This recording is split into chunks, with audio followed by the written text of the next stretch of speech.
Feature engineering uses domain knowledge and common sense to describe an object with numbers. Although adding more features can improve performance, it can also increase the risk of overfitting. In this lesson, you will learn more about this interesting trade-off. Sometimes the raw data cannot fit into the form of a table.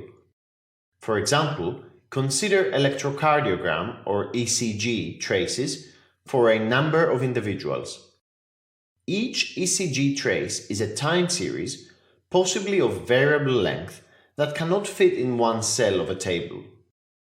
Instead, in the dataset shown here, experts extracted over 250 one-dimensional numerical summaries from each ECG.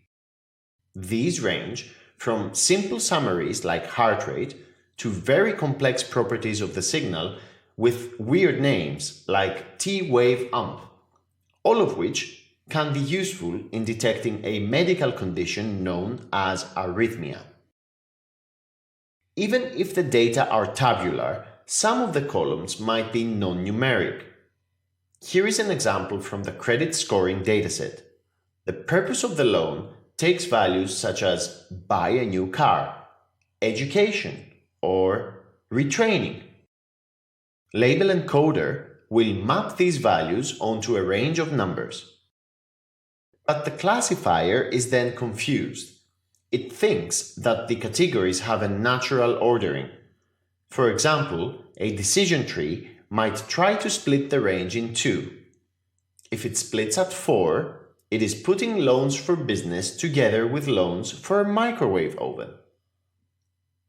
A different approach is to use one-hot encoding, implemented by the getDummies pandas method. This creates one new dummy variable for each category, taking the value 1 for each example that falls in that category and 0 otherwise. You can see the first row of the data on the left, printed vertically for readability. No artificial ordering is introduced. How about capturing semantic similarity? Notice that similar categories share keywords. For example, all consumer loans feature the keyword buy. You can count common keywords using Count Vectorizer from the Feature Extraction module. First, replace underscores with spaces for easier tokenization.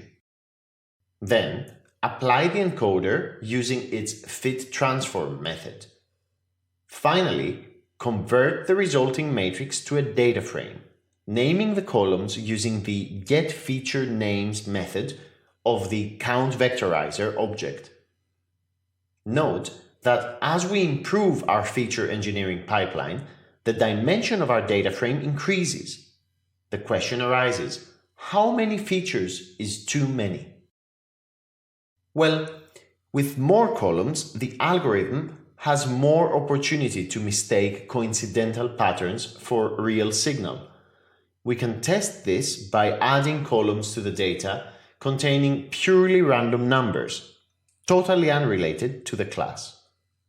As we add more columns on the horizontal axis, overfitting kicks in. Accuracy improves in sample, but deteriorates out of sample. A popular solution is to add features freely and then select the best ones using some feature selection technique. Let's try the trick from the previous slide and augment the credit scoring dataset with 100 fake variables. Then we use the SelectKBest algorithm from the Feature Selector module to select the 20 highest scoring columns. We use the chi-squared scoring method. The feature selector has a fit method to fit it to the data and a getSupport method that returns the index of the selected columns. Thankfully, only a handful of fake columns remain in the selected features. So, remember this: every decision you make in your pipeline might affect other aspects of it, and in particular, the risk of overfitting. The following exercises confirm this insight.